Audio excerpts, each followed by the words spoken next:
আজকে অনেক দিনের একটা স্বপ্ন পূরণ হতে চলেছে বলতে পারো। মানুষ ঘরে ঘরে কিন্তু দিদি নাম্বার ওয়ান দেখে, আর সেটা আজকে আমি সামনে দিয়ে দেখতে চলেছি। আমি সিলেক্ট হইনি, ঠিকই শুনছো তোমরা, আমি সিলেক্ট হইনি, আমার মাসি সিলেক্ট হয়েছে, আর মাসির থ্রুতেই আজকে দিদি নাম্বার ওয়ান সামনে দিয়ে দেখবো। আর বাকি তোমাদের তো কিছু কিছু ফটো বা ভিডিও শেয়ার করেইছিলাম, তো তাদেরকে সামনে দিয়ে দেখার অনুভূতিটাই আলাদা। তোমাদের সামনে একটুখানি ভিডিও ক্লিপ শেয়ার করবো, মানে বলতে পারো পুজোর সময় বা কোনো অকেশন পারপাস আমরা যাদেরকে দেখি স্টেজে নিয়ে আসা হয় পাড়ায় বা ক্লাব দিয়ে, তাদের সঙ্গে সামনাসামনি ক্যাজুয়ালি দেখা হয়ে কথা বলে ছবি তুলে যে কী ধরনের অনুভূতিটা হলো, সেটা ভাবলাম তোমাদের সামনে একটুখানি তুলে ধরবো। তো যাই হোক, এখন আমরা রয়েছি দক্ষিণেশ্বর ব্রিজের সামনে, এটা মানে ব্রিজের ওপরে। তো দূর দিয়ে তোমাদের একবার মন্দিরে দর্শন করিয়ে দেবো। দেখো যতটা দেখাতে পারছি ততটাই দেখাচ্ছি।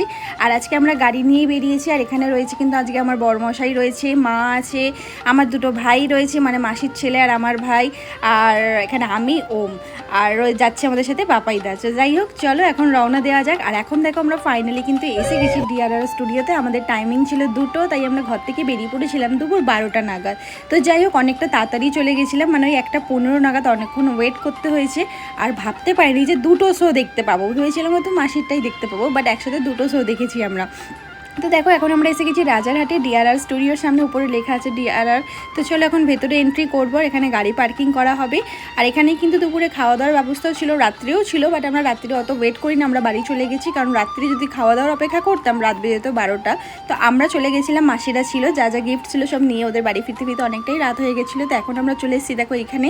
তো আমাদের ব্রেকফাস্ট করে আসা হয়নি, তো সেই জন্য ব্রেকফাস্টে আমি করেছি এখানে বাউলি, আর সবার জন্য এখানে আইসক্রিম, বিস্কিট, চিপস এইসব নিয়ে আসা হয়েছে। আর এখানে দূর দিয়ে দেখতে পাচ্ছ তো কে ছিল ওটা বলো দেখি? মা সিরিয়ালের নায়িকার, এটা হলো দেবলীনা ভট্টাচার্য। সবাইকে যদিও আমি চিনি না, তো যদি আমি কারোর নাম ভুল বলে থাকি তোমরা অবশ্যই মনে করে জানিও কিন্তু। আর আমি বাংলা সিরিয়াল সত্যি বলতে দেখি না, একটাই সিরিয়াল দেখতাম তখন, ওই যে মেঘ ময়ূরী যে সিরিয়ালটার নামটা ভুলে গেছি, সেই সিরিয়ালটা দেখতাম, তাই মেঘকে আমি চিনি। আর এখন নাকি 2 শালিক সিরিয়াল করা হয়, মানে করেন আর কি, তো আমি তো জানি না, তাই দেখা হয় না। তো সবার সঙ্গে ছবি তোলা হলো, আর সত্যি বলছি এতটা সফট আর এতটা ভালো ওনাদের কথাবার্তা, ভীষণই ভালো।